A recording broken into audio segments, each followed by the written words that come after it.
What's happening? What's going on? Hump Happening. day. Hump day. It means it's Wednesday. Wicked Wednesday sports tea. Got a good pot of tea here for you all today. Got a few things to talk about. I am your host, OGBigsam, aka Mr. White. And this here gentleman over here next to me is known as the franchise. Big Who's that nigga? Who that nigga up there on that nag? Hey, oh man, yeah, we got a few things we gonna get. We got some bona fide contestants for Sports TW of the week. Um, we gonna talk about them girls, them dreams. Uh, I didn't see it, but I hear we didn't look too good in game two, but we're going to talk about that. We're going to talk about this Atlanta Falcons offense. We're going to get into a little bit of our next opponent, and we're going to have a conversation about them Cleveland Browns and the choice that they must make right now concerning one Shadur Sanders. And just to get just off the top of my head, man, I prefaced this particular comment and thought with the sentence of I try not to go into the AAU Jackson for Sugar, but yeah, y'all make it too easy, man. Y'all make it too easy. This dude goes out here and they did what they did against Cleveland. And here's my thing about all that now. Okay, we had a couple of teams that had blowouts on Sunday. All right. I'm gonna give it to just these two. Buffalo Bills Uh-huh. and Baltimore Ravens. Now, by watching these games, you can tell whose mind is on getting to that big game at the end of the year, and you could tell whose mind is on padding stats and looking for an MVP. Because Buffalo's game, they's up by 25 in the fourth quarter. Josh Allen didn't even play in the fourth quarter. It is over here in Baltimore. They up 30. And Lamar AAU Jackson is out here in the fourth quarter and throwing the ball like they down by 3. I'm just saying, what's wrong with that pitch? Why would you have if you up by 30 with nothing in sight that says you're gonna lose that game? Why would you have your franchise quarterback and most of your starters still in that game? I'm just giving you a little something to think on. I'm just saying. I try to stay out of AAU land. I try my damnedest. But when something like that, and then y'all want to run out here and have a whole parade about a passer rating? Oh, he's the greatest quarterback ever to do it. I'm sorry, the greatest quarterback a couple of the greatest quarterbacks to ever do it got multiple Super Bowl appearances and wins. The Joe Montanas, the Tom Brady's, the Peyton Mannings, you know what I'm saying? The Terry Bradshaws, the Roger Staubachs. I'm just saying. Some of the greatest to ever do it, they've touched the Super Bowl, done played in the Super Bowl, won or lost in the Super Bowl. See, this is what I be talking about. Y'all keep wanting to put this man ass cheeks in a pedestal where he is qualified to take a shit at. I'm just saying. It's just it just stuff that make you say, what the fuck? You know what I mean? But it's just me. It's just me. Yeah, having grew up on the quarterbacks that I grew up on. You know what I'm saying? And the quarterback standards that were set by those quarterbacks. And I find it funny that we're not allowed to hold him to those standards when people say he's an elite quarterback and he's the best to ever do it. He's the best in the league, and he's only seen one conference championship game, no Super Bowls, and got a below 500 playoff record, and has turned the ball over twice in every playoff loss that he got. I'm just but at any rate, our Atlanta Dream on yesterday played game 2, and from my understanding, got their butt whooped.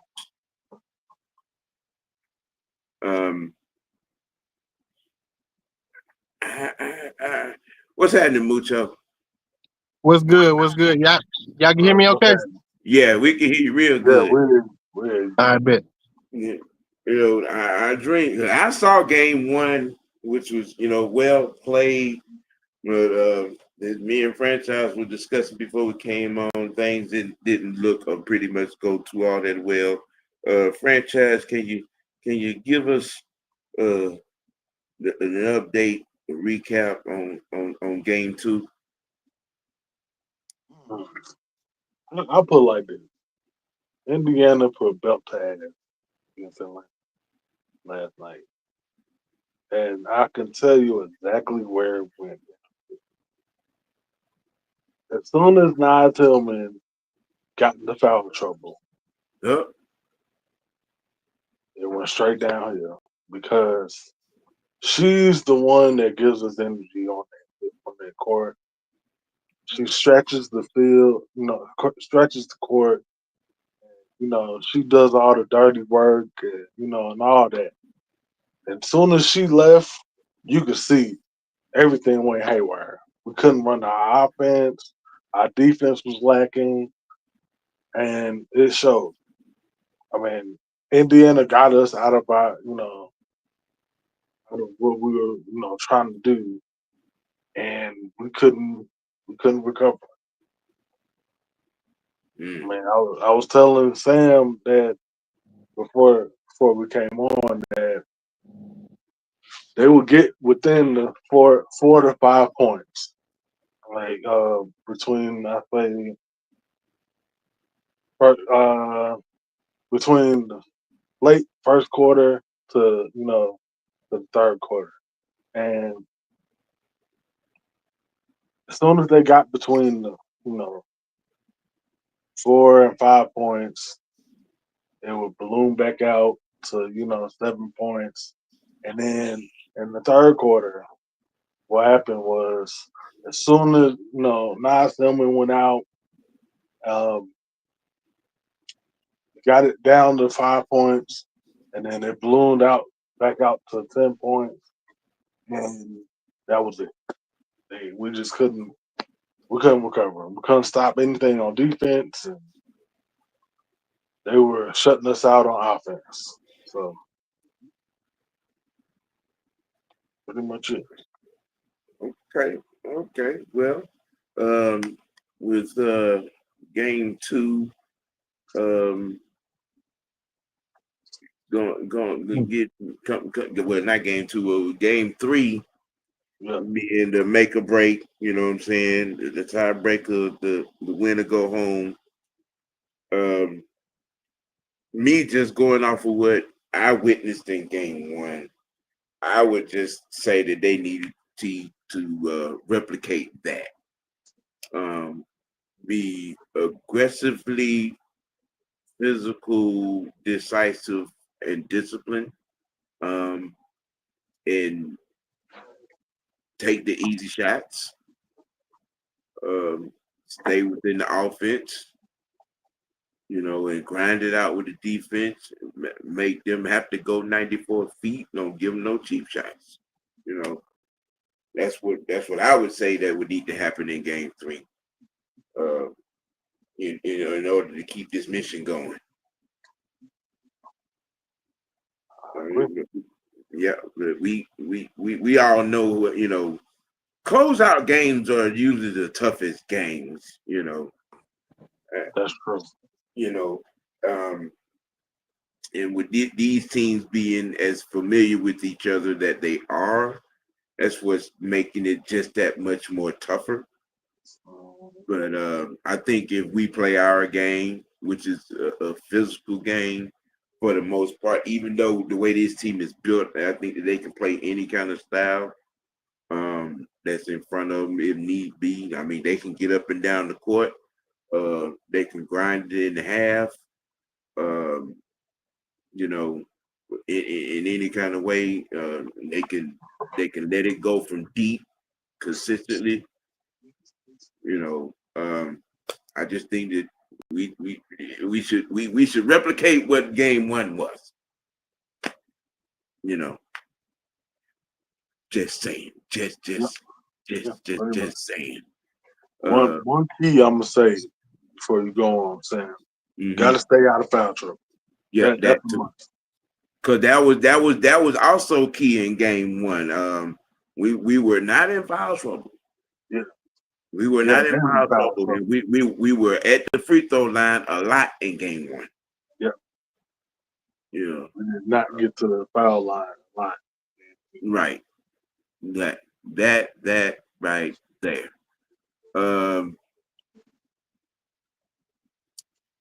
Bending the corner. Cleveland Browns. Cleveland Browns.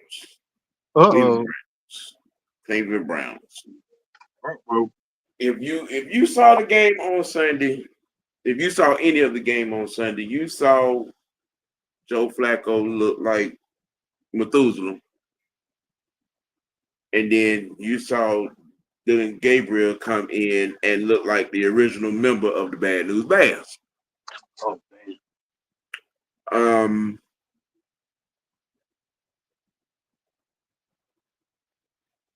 The Cleveland Browns to undo.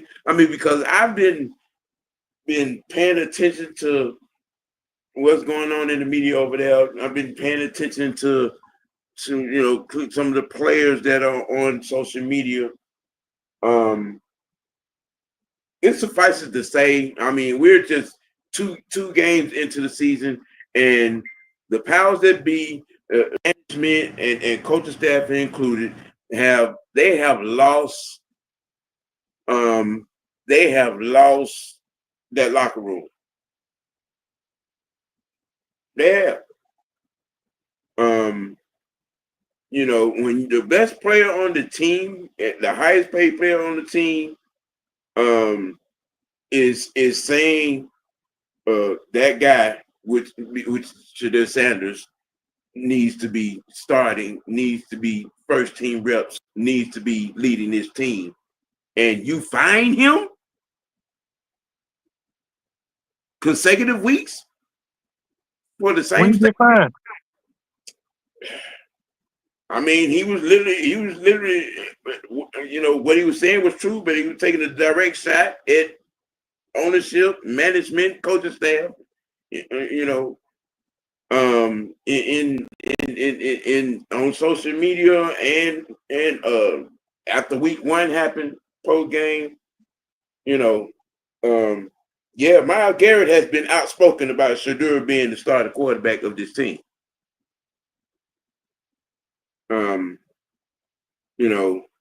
They have done their due diligence in trying to bury Shadur Sanders. Y'all saw the same thing that I saw in preseason. Y'all saw the same thing that I saw in minicamp, training camp, And if you've been paying attention, you know what I'm saying, off the field, I mean, he's the most he's the most famous motherfucker in Ohio right now outside of LeBron. Mm-hmm. The kids love him. All the charity events he's done, you know what I'm saying, football for kids camps and autograph signings and going to high school and JV games and stuff like that, man. You know what I'm saying? It's he kissing the babies and saying all the right things and staying out the way. I don't know what about anybody else, but I thought that he was the best quarterback in this here draft. To be a 5th round pick and looking at the state of affairs of this draft class that is presently going on in the season, you know what I'm saying? I'll go so far as even, include last year's draft class, the previous season draft class. He's head and shoulders,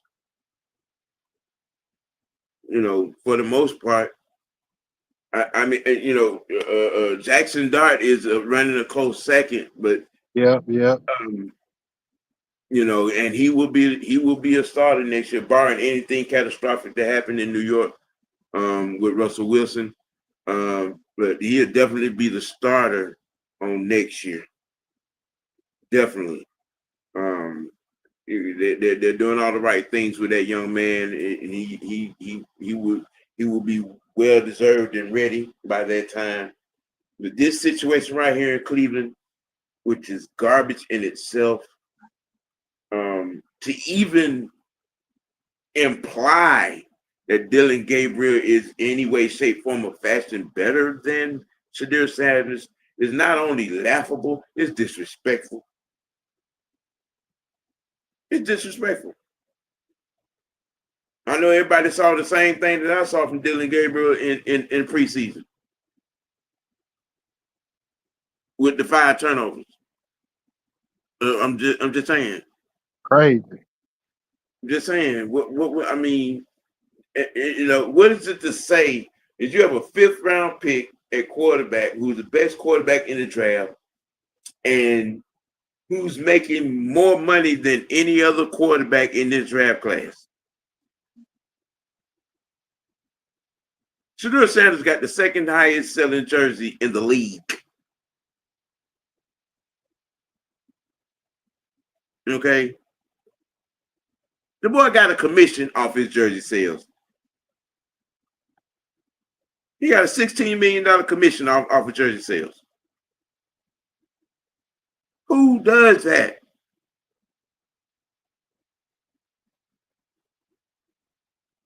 Then you done came out here 2 weeks in a row and they've seen his quarterback issues. Quarterback issues.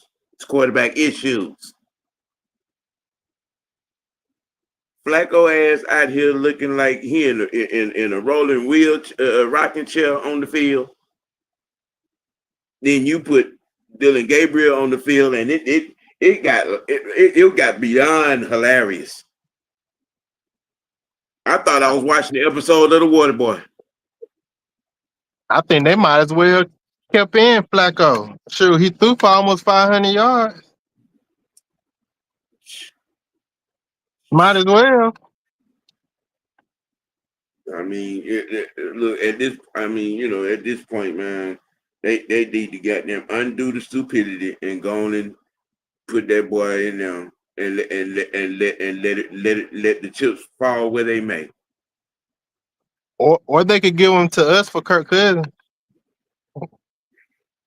See, you No. no, He ain't gonna play down here. no. Hey, he ain't playing nowhere. That ain't happening. No. I mean, you know what I'm saying? He wouldn't come here for the same reason he didn't want to go to Baltimore. When Baltimore wanted to draft. He ain't gonna play. Do you think it really mattered where he went? All things considering,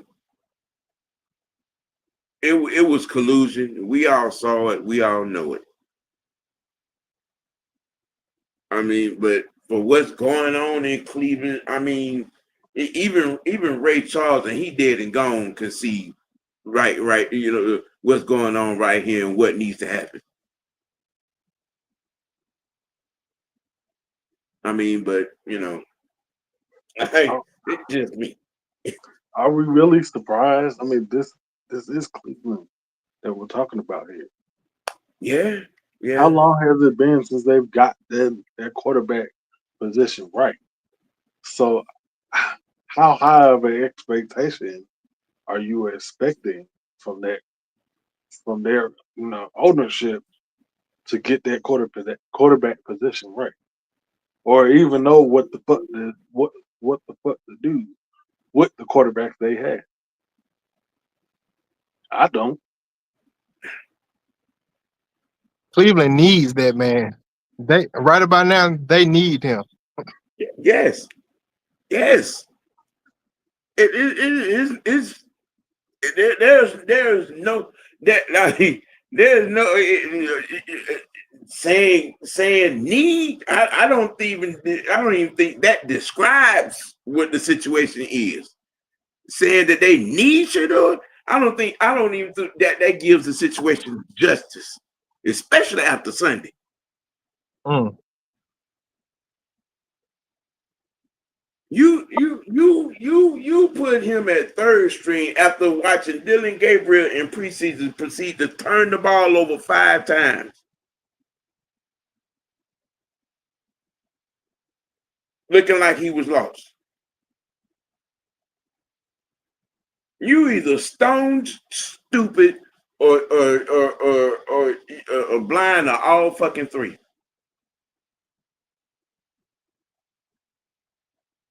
I'm just saying, ladies and gentlemen in the chat. Hey Sonya, Keyshawn Blad, what's happening? ATL, what's good? What up, E? What's happening? You know, hey Toxic. Yeah, Toxic. Yep. Shadur Sanders jersey sales paying Brown Stadium light bill. I'm just the boy got a $16 million commission off of his $275 million worth of jersey sales.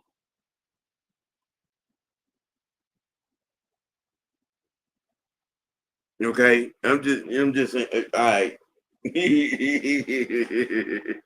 Okay. Okay. Okay. All right. All right. Um, anybody else got any thoughts on the Shadur Sanders situation?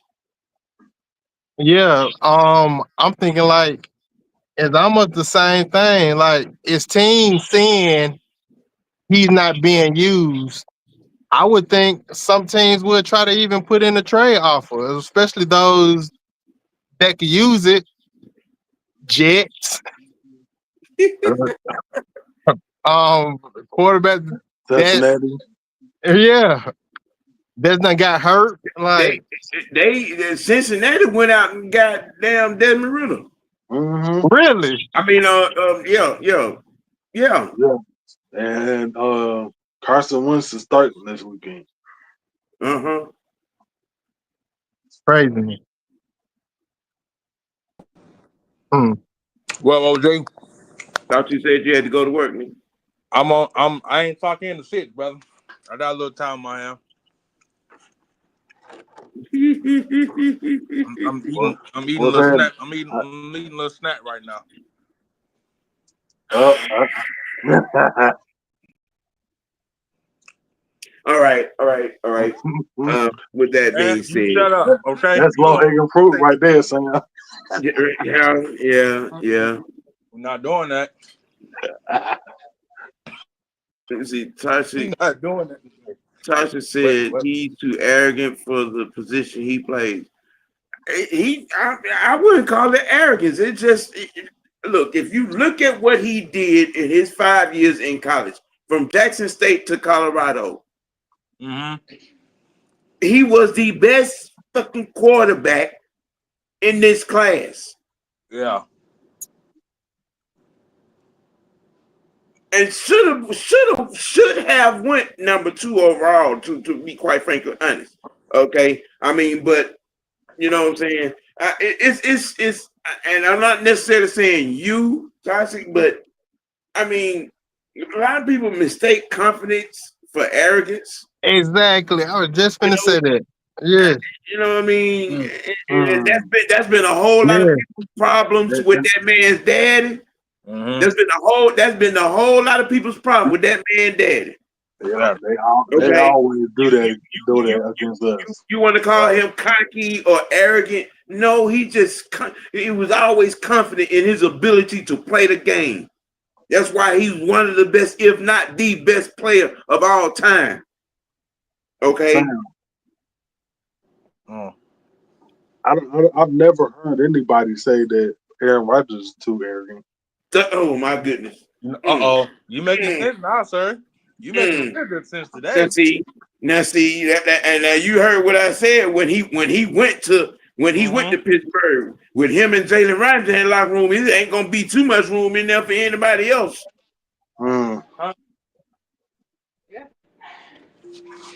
I mean, but Toxic. Okay, okay. So now that there's a problem with his with his selling. You know what I'm saying? I mean, does anybody say that about Jefferson in Minnesota? Nope. Does anybody say that? You know what I'm saying about? You know what? Okay, I got it now, Sam. I got it. Okay, all right. I got it. Starting to make sense.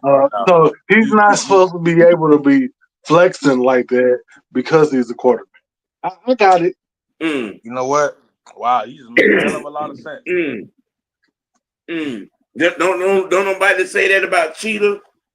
You know what I'm saying? Don't nobody say that about Jaden Waddle. Yeah. You know, I'm just saying. Don't nobody. You know what I'm saying? Say that about the what's your boy up there in Detroit? Amon-Ra St. Brown. Yeah. But it's a problem because his last name is Sanders, and he shouldn't be flexing or celebrating just like any other players do in the league.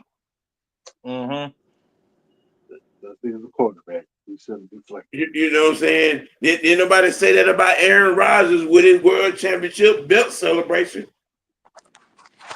Yeah, I'm just saying. You know. Yeah. I help me understand. Okay, I've seen some Rickies. I've seen some other Rickies over the history of the NFL celebrate. So why is it a problem when Shador do it? Because his last name is Sanders, and his dad is Deion Sanders. Hey, how you doing? That's what it is. Just come on and outright say it. Because what you're saying as reasons that you call him arrogant because of his stuff, just tell the truth. Because of who his dad is. Because that's what a lot of this shit is about. That's fact. That's what a lot of this shit is about. That boy's a damn good quarterback. He's a damn good player. But because he believes in himself and he has confidence in his ability, he's arrogant. And because he quote flashy. Yeah, he's too flashy. Yeah. Oh my goodness. Oh my goodness. Oh my goodness. The hate is real. ATLEO, that right now. Exactly. Exactly. They act like he's the only one. And I didn't hear nobody mumble a damn word about Jaden Daniels every time he hit the end zone. And his little silly. I'm just trying to understand what's the difference. How is he? How what's the problem with him celebrating? What's the problem with him having confidence in himself You know what I'm saying? Just like any other player. And Oh, then you can't because say it's over the top. You can't say it's over the top. he don't have a sub like a sad story. You know what? Is that his fault? No, Is that's that not. his fault? Because his dad, you know what I'm saying, did a damn good job in his career and made money for that family and put them on the path to how where they wanted to be in life. Is Yeah, it his fault that I mean, you know what I'm saying? He grew up in Texas. He grew up in Texas. any He had a Nike deal at 14.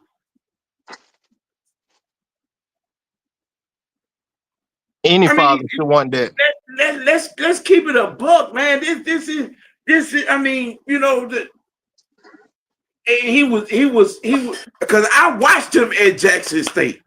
My niece was in the band. My niece is in the band. I watched him at Jackson State. I sure did. Okay. And I mean, you know what I'm saying? And he was making do what he do. And they got to Colorado and they said he wasn't going to be a do that. And he went out there and was the best quarterback in the country. And the numbers back it up. And the numbers back it up. In this damn league, because of the majority of them that probably played in the league, that are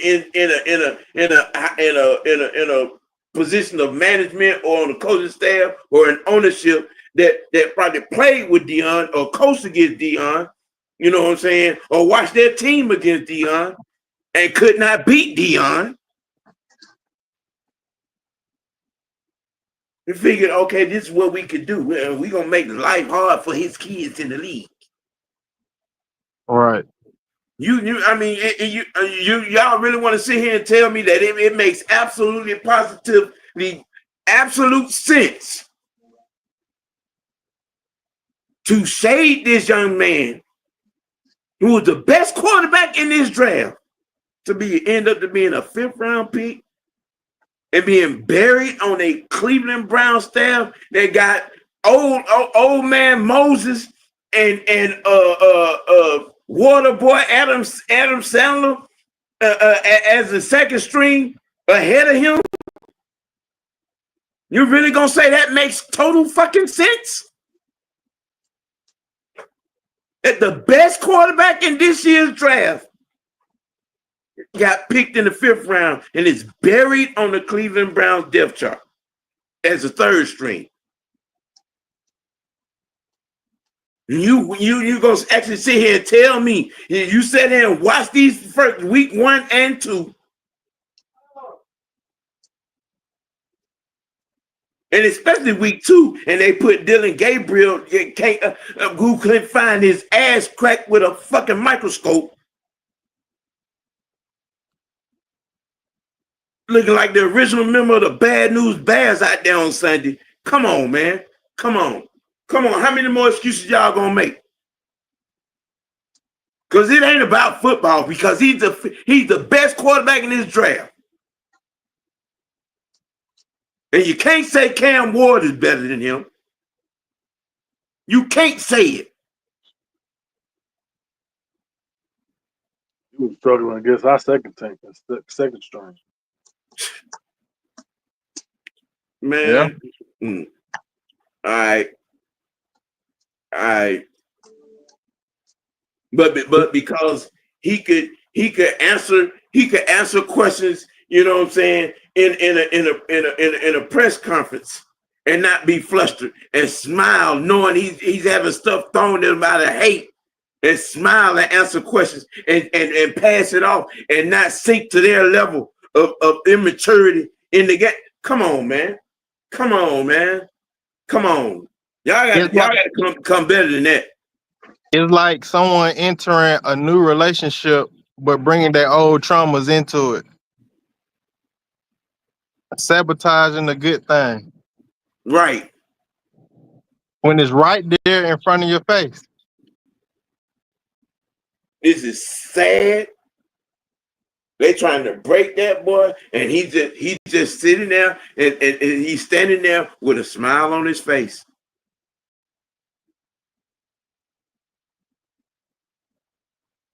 Not letting them see him sweat. Not clapping back. Just I'm here to, you know what I'm saying, to compete. You know what I'm saying? Play my position.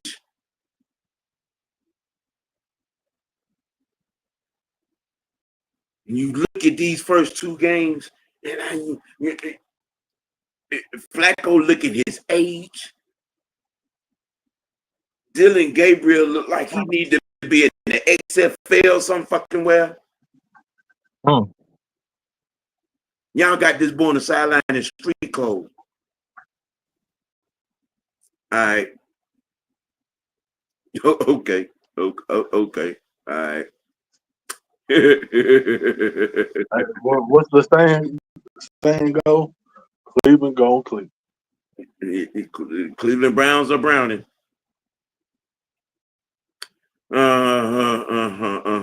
Well, on coming up week 3, Dirty Birds go up Highway 5 to Charlotte. And you know, it's kind of interesting because I've been, you know, paying attention to what's happening, you know, up there in the podcasting community. It is absolute anarchy. It is absolute anarchy.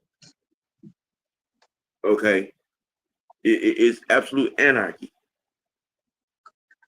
up there. They want to hang Bryce Young from every street light. They want to burn the coach at the stake, and they want to disown the owner. Now, coming off of last week against Buffalo, that offensive line lost the center and I think the right tackle, I believe. So looking at what we just did to Minnesota, that doesn't bode well for these Panthers. Last week they played Arizona, I thought. Yeah, they play Arizona. I don't know. I'm sorry. I got Buffalo on my mind. Out from the first topic, but Wasn't they ahead in that game and they lost the lead or something like that? No, they were never ahead. No, they were playing catch up the whole game. They were playing catch up the whole game. You know, they almost came back, but then the offensive line couldn't hold up, and then Bryce threw an interception or something, and that was it. Yeah, because I didn't see it. So you're saying the score was like bigger than what it is? The score didn't necessarily tell the actual story of the game. Right. That's what I'm trying to say. Yeah. You know, but you know,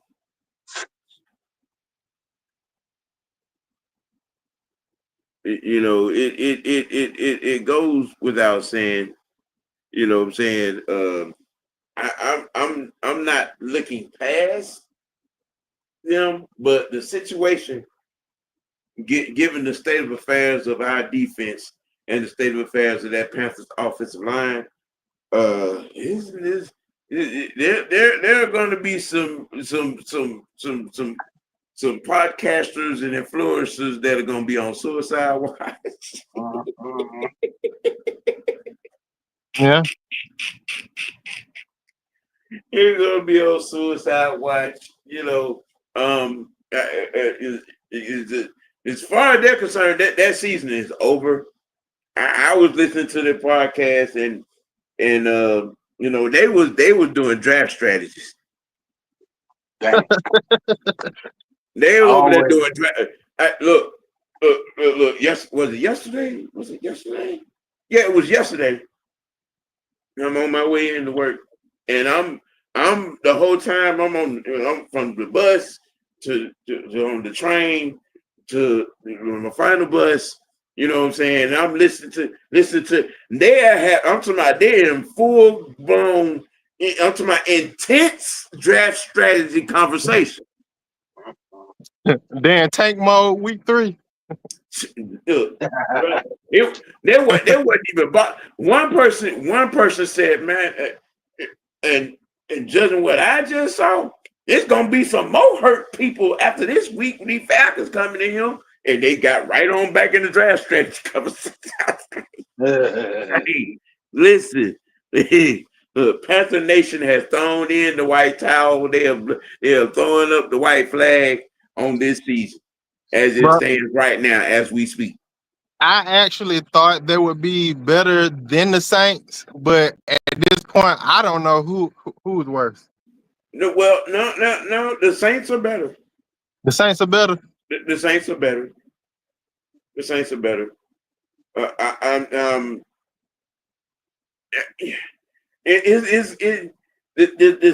Saints. There's some flash. There's some flash of a pulse there. Spencer Rattler might be a little bit better than what we all thought. There's some promise. I think Kellen Moore may shake up some things. It may surprise us a little bit, but it's not going to happen right now. But there are some glimpses.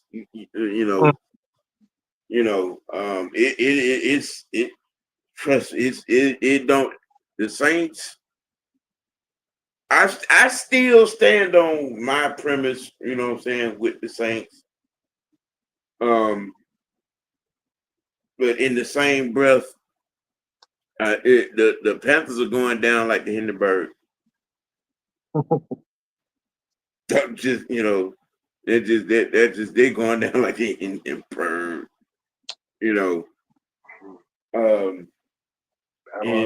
And to be honest, I don't think it's.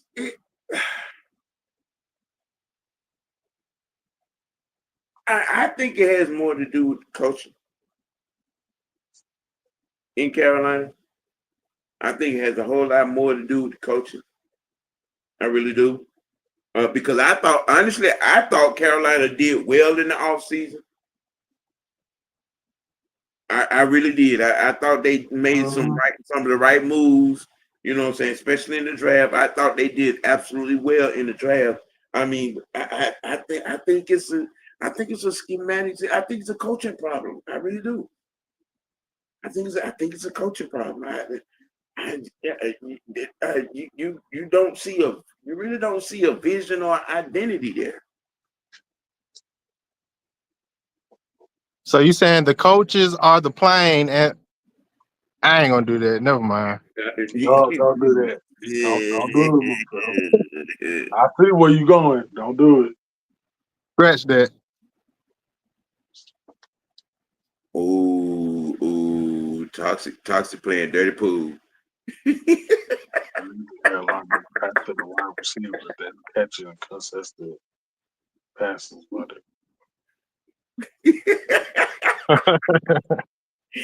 toxic playing dirty pool. I just said the Titanic. How about that? All right. ATL coming in with the bullshit. Mm-hmm. Yeah. They fighting for who's in that the trash can. Right. Battle of the trash can. Right. But I agree, Sam. I was higher on Carolina than a lot of people were. Yeah. Because of what they have done in the offseason and that draft. But like you said, coaching and some injuries that happen, that kind of just tipped the scales, all the way off. Right. Yeah. To the people that are watching the program, all 15 of you, hit that like button. Come on. Hit that. Hit that like button for me, man. Hit that like button for me. Hit that like button for me. Well, discussing these Panthers coming up next week, it kind of teeters off into our main discussion because I've seen a lot in this fan base. The armchair coaches, and GMs, and wannabe QB coaches, wannabe offense coordinators, and the fantasy football pundits mostly. The outcry of creativity, or being predictable, being like, for lack of a better term, being used. My question, my burning thought: do you want window dressing, or you want to go with what's working? Because we've seen this in both weeks, week 1 and 2. Okay, week 1, I gave props to Tampa. They did what they did against the run game. So Zach dialed it up, you know what I'm saying? And Penix was out there dealing in the pass game for almost 300 yards. Right. All right.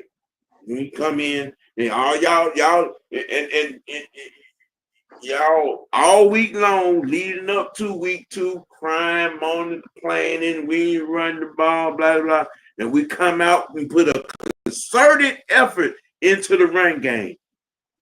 Okay. So much so, collectively as a team, we had 102 yards rushing going into halftime. We ended the game with 218. If you heard Michael Penix in the post game on NBC now, he said, hey, the run game was dialed up and it was working. You don't go away from what's working. That's a team player right there. I asked the question, what do you want? You want window dressing? You want that pretty shit? You want that mad excitement, highlight play attempt, or do you want to win? You want to win. When your defense is getting it in. No, Billy, I'm going to put it like this. When you get to an end of a game and one proponent of your offense shows you 218 yards rushing, then you move over to that slot that says time of possession and you dominate that by 30 minutes. I played that out. Okay. And then you move over to the defensive side. You see the defense, 10 sacks, 11 QB hits, create 4 turnovers, and a high rate of pressure percentage, wins. 9 times out of 10, you win that game, right? Yep. Right. So somebody help me understand. If you're in a game where when you call a run play and you're getting 5 yards or better every time you hand that thing off, aren't you going to keep doing that? Aren't you going to keep running? When your starting running back gives you 143 yards and your backup gives you 76 yards, I mean, maybe it's just me. You would think. Maybe it's just me. Yeah, I'm just saying. Maybe it's what up, Diamond? Maybe it's just me. Texans didn't do it. I mean, because honestly, in that game, I said this, I did say this on Monday because both defenses were dealing. Both defenses were dealing. The problem was our offense didn't turn the ball over. Theirs did. Okay. 4. It was 4. 4-1. Yeah. It was 4 turnovers. It was 4 turnovers. You forget the last one at the end on the Oh punt. yeah, special teams. Yeah, Oh yeah, yeah. The that month was nail coffin right there. Yes, that was just Mike Ford. poetic. That was just poetic. That was just the icing on the cake right there. That was just poetic. I mean, but what I'm asking is, all right, it kind of game flow dictates play calling, right? Yes. You know what I'm saying? The flow of the game, what you're doing that you're getting results from, is stand the reason you would want to go with what's working, right? Yep. Uh-huh. Okay, you know what I'm saying? And in that game, you had, I mean, even with week 1, what was working? The passing game. You know what I'm saying? We couldn't get no traction in the run to the passing, and the passing game was working. We had 298 yards passing. All right. Week 2, it was the run game. Flip flop. Okay, it was the run game. We threw the ball 21 times, right, and completed 13. We basically threw the ball when we needed to.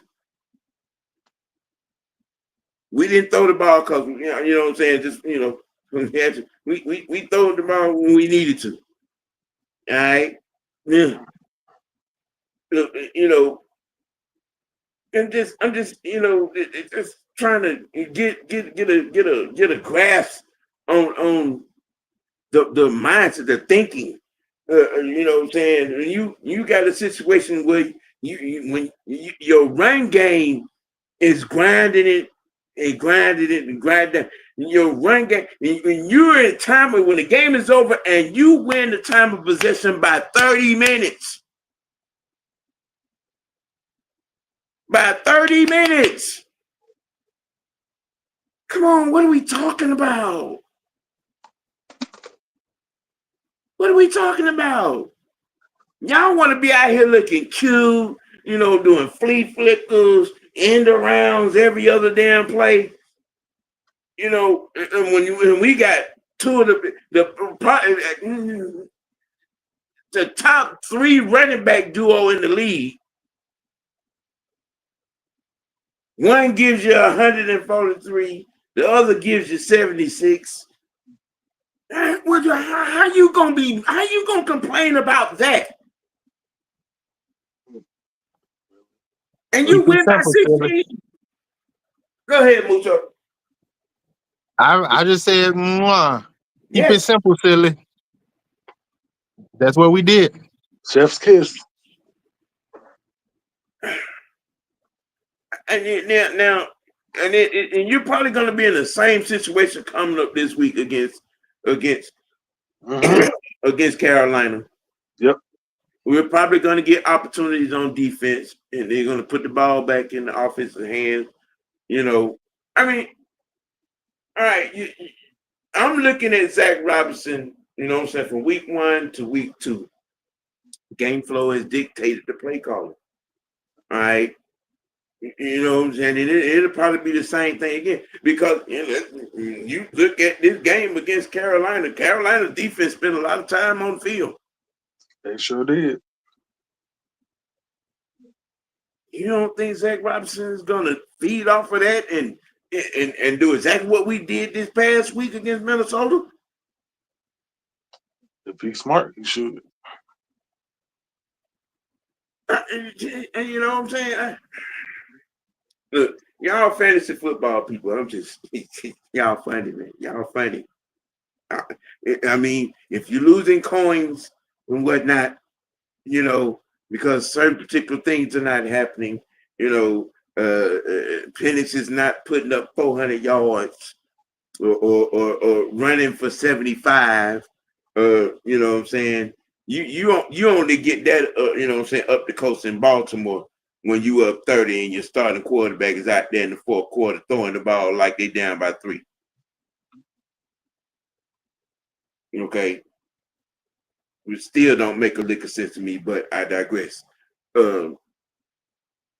We have the weapons, and we have the mindset, and we have the ability, as it seems, to make it do what it do. Should we be 2-0 right now? Absolutely. But again, that was rectified. Because looks like John Pacaromo is going to be it. Like he's going to be it because he is in there like swimwear for week 3. Again, another situation where you go, what's working? You go, what's working? Offensively, what was working was the run game. Why would you go away from something, that's working? Why would you, I mean, for the sake of the reasoning, you got to be creative. We were too predictable. Don't give a damn if that being if running the goddamn game and running the ball down their throat. We're lining up to run the ball. They know we gonna run the ball and can't stop it. Please help me. What do? You keep running until they stop it. Ram it down their motherfucking throat. That's what you do. Ooh. Now, I'm sorry, you fantasy football numb nuts don't want to hear this, but I mean, maybe you should change hobbies.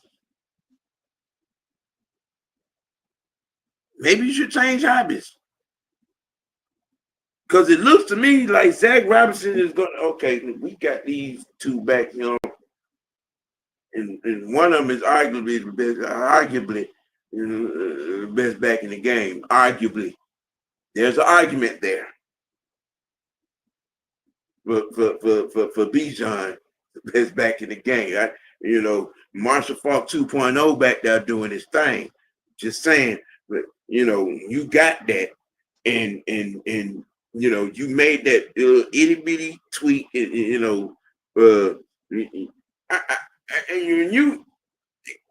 you see, you got Charlie Warner floating back and forth in motion. No, whichever way he going, that's where we running it to, and you still cannot stop it.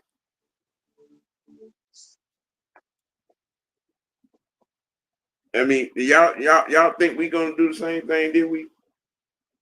I think it's gonna be a combination of both, actually, of the passing game week 1 and week 2, the running game, as well as improvement on the special team, like we seen in week 2.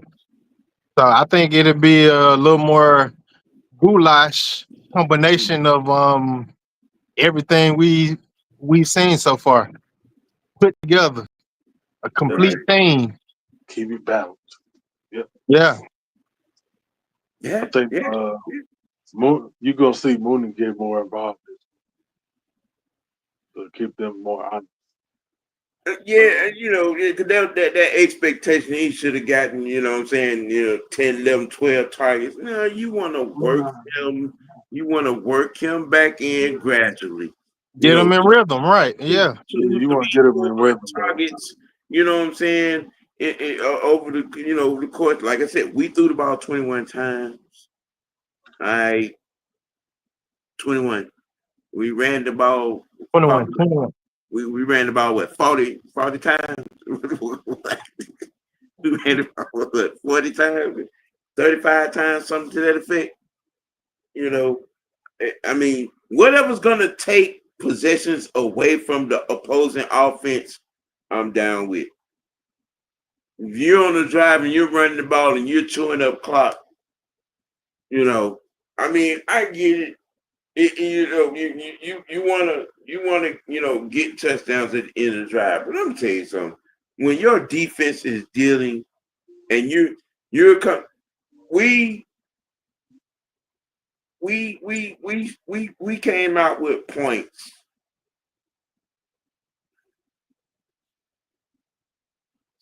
6 out of 9 possessions in that game.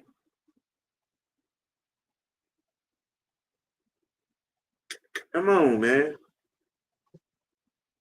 When our defense, I was 6 of 11 on third down proficiency, third down defensive proficiency. Just saying, they only man. All right, when you're handing the ball back to your offense more times than you're staying on the field. Okay, make it make sense. Make it make sense. Yeah, yes. Now, I'm just when you, I mean, and the coach staff, they're doing what makes sense. Like when everybody complain about Mooney getting the ball, you wanna overload him? No, you know what I'm saying. Work him back in gradually. I think by week 4 or 5, by week 6, there's going to be some, method to the madness. There's going to be some cohesive, balance. Going at this point, and he starts to figure out. Okay, and then Zach starts to figure out, and then he starts to initiate or dictate. You know what I'm saying? From a balance perspective, and there'll be some semblance of a stronger balance. Right now, you're getting the wheels are starting to turn, and then you get an even sense. Like, do this, and come back on this side, do this. I mean, because we got the ultimate matchup on the offense, the ultimate mismatch on the offense. Because you get Bijan in space at this point with anybody, and it's a mismatch. From linebacker to a safety to a cornerback, it don't matter. It's a fucking mismatch. Sonya says the Falcons that are saying their stuff are the same, ones that used us getting away from what works during the game, because deep down they still want to see us lose. So yeah. Ding, ding, ding, ding, ding, ding.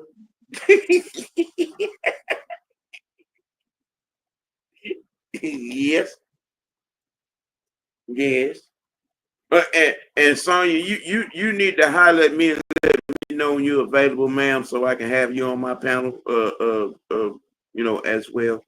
I sent that message, but nobody never got back. So, but I would like to, accommodate your expertise on these dirty birds on a regular basis, if you will, please and thank you. But what would be the ultimate question as far as the offense goes?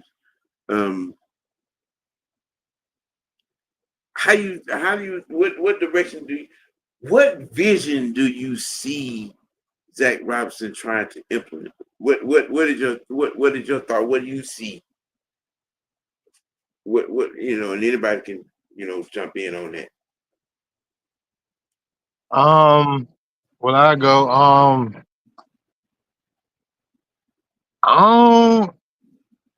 I'm not really quite sure. Like, I mean, I see just continue doing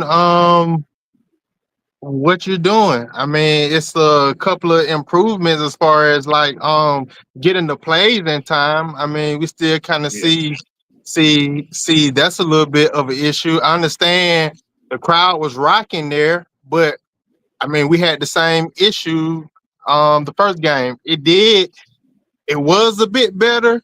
The second game, even with the crowd being the way it was, but still, it was a little bit of an issue. You know, get that Ricky, well, get that not Ricky, but get that guy some time to, you know, go through his progressions and make adjustments as needed.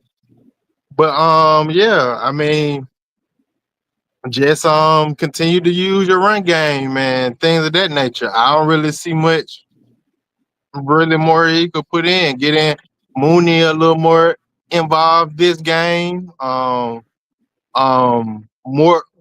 maybe a little more picks throughout the game.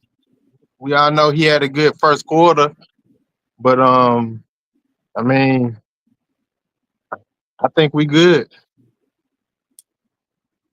Now, I believe that this was the closest to be to seeing Penix in a combustible, disruptive atmosphere, if you will, which I think that he handled it quite well, because he got sacked 3 times. You know, he didn't try to do nothing out of pocket, but his initial response to plays breaking down, I thought were very mature. That's the word you want to use for the situation. I like how he got on the sideline too about it. Like he had a few words to say to the coach. sideline. I can't hear. Get the Yeah, plays in. Yeah. yeah. He got over there and got on the phone and got up there and got on the phone to the booth like, y'all ain't moving quick enough. Get me the goddamn plays. You know, but and what do you think about, you know what I'm saying, Penix's poise in a very disruptive, you know what I'm saying, type of situation, you know, against that Minnesota defense? Well, I mean, we all know that was going to be his strong suit, Mm-hmm. because he's played in some, tough environments in college, quite a bit of them. So I expected him to, know how to conduct himself in a mature Right. manner, as you say, because he's that's who he is. He knows how to get get the offense going and whatnot. So I expected that from him. I expect nothing less. He did an awesome job. I think it Well, also helped too that cause they did say they had like crowd noises and practices and stuff like that to kind of help them get used to that. Yeah, So that might have helped too. Although it might not it might have done as much justice as the real thing, but yeah, yeah, that I think they versus got them prepared. right, right. it was giving them a little trouble at first, Yeah. but once they got in the swing of things, it wasn't a problem. Yeah. Hmm. One thing for certain though, I mean, you know what I'm saying? If we're gonna get this consistently from the run game going forward like this, it's it's gonna be, we're gonna be a tough out. Let's just say that if we're putting up 200 yards, 150 to 200 yards consistently in the run game with this defense playing like this, it's going to be a tough out. I think life for Penix is going to be very, very, very simple and easy.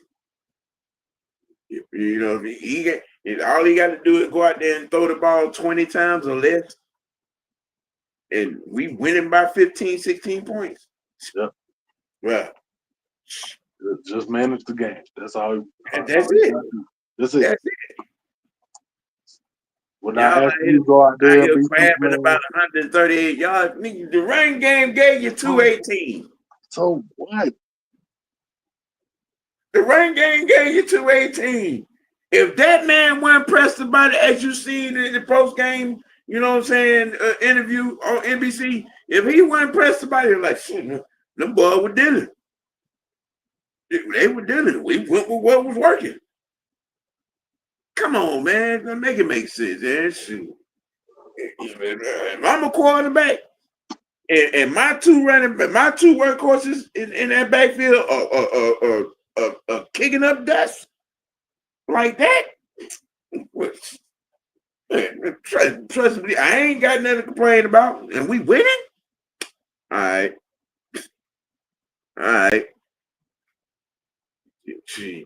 If the star quarterback ain't got nothing to complain about, what y'all got to complain about? Why you complaining? What is the actual problem? So what if your fantasy football sheets are jacked up? That's on you. That's your habit. You need to pick a new habit. Hey, mine ain't jacked up right now.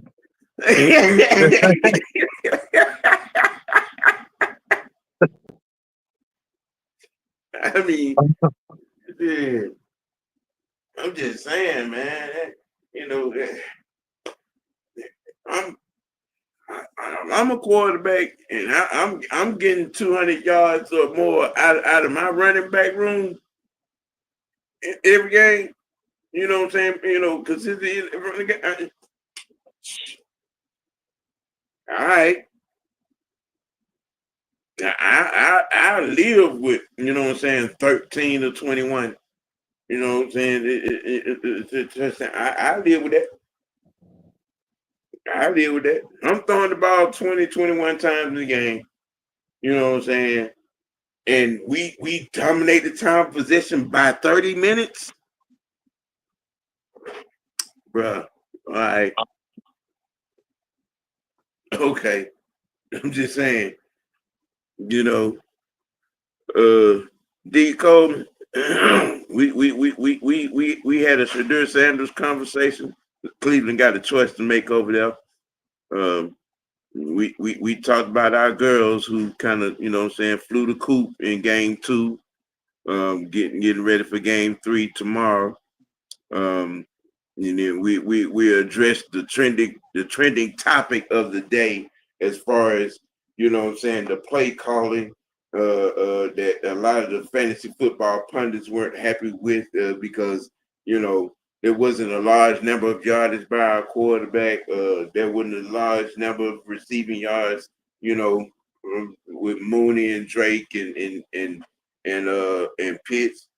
But, you know, like the thing says, you know, you want window dressing or you want versus, you know what I'm saying, what's working. You know what I'm saying? You know, and you know, while I'm at it, just where is this? What's T dummy of the week? Well, we got a few of them. Our Phew. number one nomination winner. We got a few winners. The Lamar Jackson throat babies, as K Styles call them. I call them Lamar Jackson prostitutes. You know, What's the difference? yeah, right. You know what I'm saying? They threw a parade for a 102 passer rating and was, and everybody been on, he's the greatest quarterback of all time. All right, okay, yeah, all right. Yeah, how you gonna be the greatest of all time? You ain't even sniffed the Super Bowl. You can't get out of the wild card divisional. But anyway, um, Kevin Stefanski of the Cleveland Browns, our third winner of the Sports Tea Dummy of the Week for obvious reasons. Yeah. Uh-huh. Yeah. And the Atlanta Falcons fantasy football fan community is our third and final winner for obvious reasons. You know, let's give them a round of applause. I kind of want to give one to the Houston Texans too, man. They should have won that game against the Bucks. That, How? that pissed me off, Hold bro. on, bro. I just got a question. How do you let Baker Mayfield run on 4th and 10? You allow him. I don't understand it. That felt a little familiar. Right.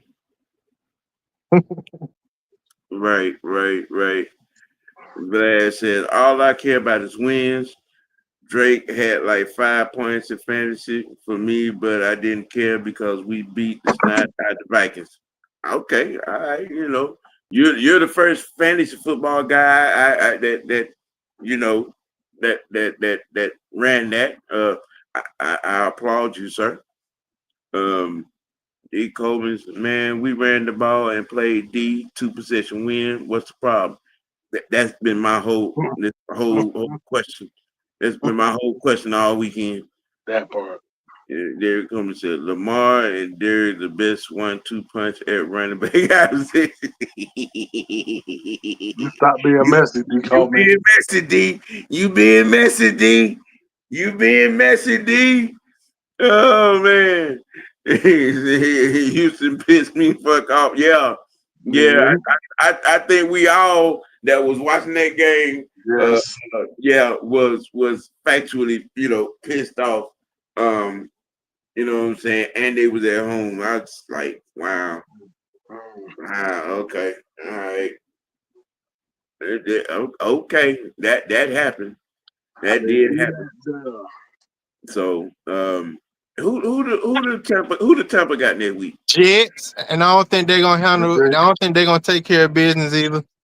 Okay. No, because what's the name? Justina is out this week. Did it matter really? I don't think it really matters. I mean, that's all I'm saying. Who they back up? Do you know? That's an interesting question. That's a great question. I don't know.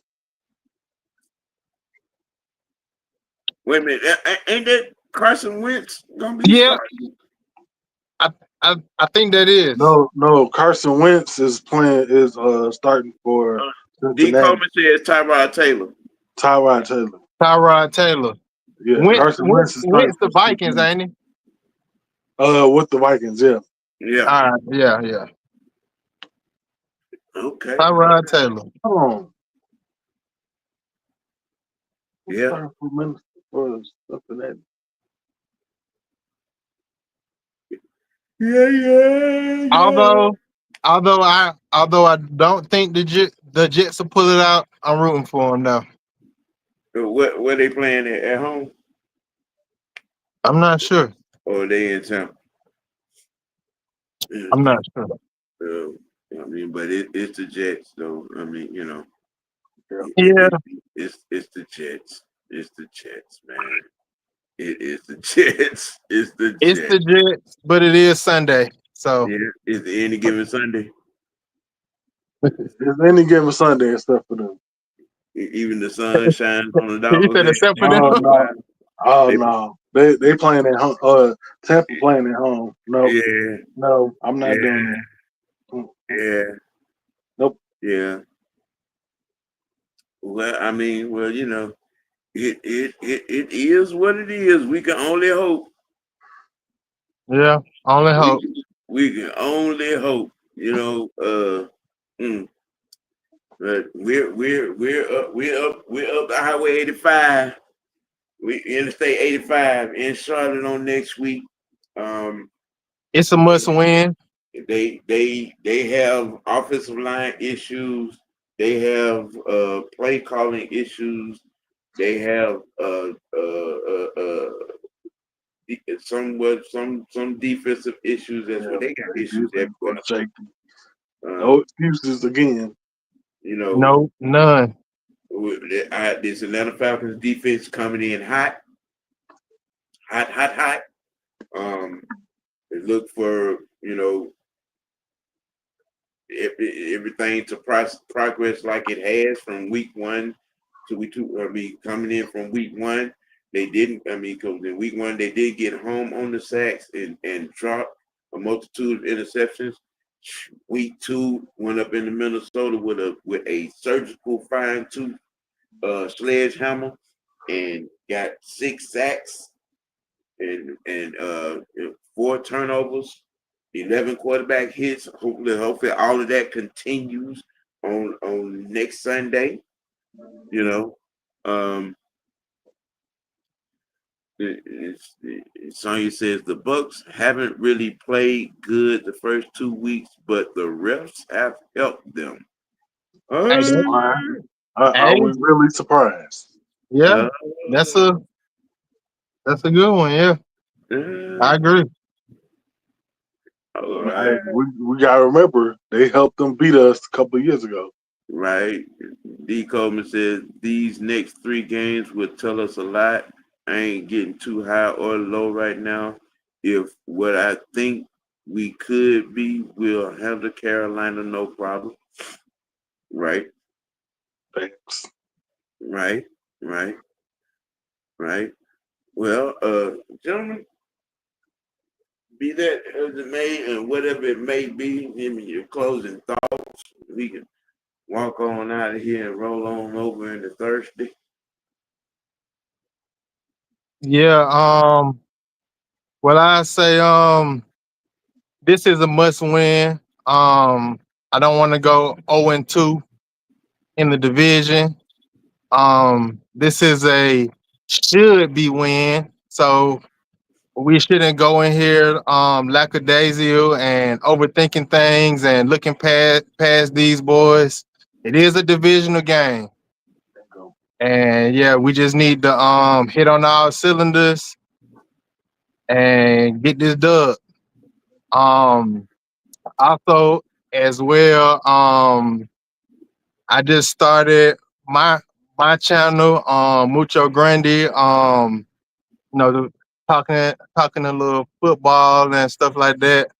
Haven't really went live yet.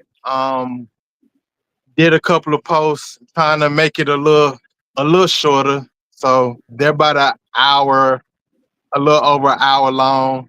So yeah, if y'all don't mind, just go there, check it out, like it. It's 2 videos right now. So yeah, that's Okay, it well, we can get together, do some strategical meetings, and yeah, we can, right. So I'll definitely do my best to come, show up for you, and with you. You know what I'm saying? You get it going, get you in rotation, man. for sure, for sure. So, Egyptian lover. Who that is?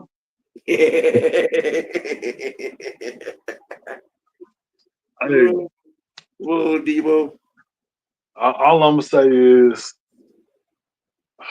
we just gotta continue to capitalize on mistakes.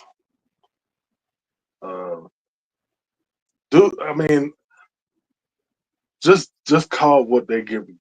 I mean, if they're allowing you to run the ball, run the ball. If they're gonna, put 8 in the box, go over top of their head. But it's just that simple. Uh, and just finish. That's all we gotta do. Everything is right in front of us. Everything. All we gotta do is just finish. Just finish. I've said this. I'm continue to say it. This is gonna be our motto for the whole season. Just finish. I like Right, it. Just finish right, for sure. right. Well, my closing thoughts is gonna start right here.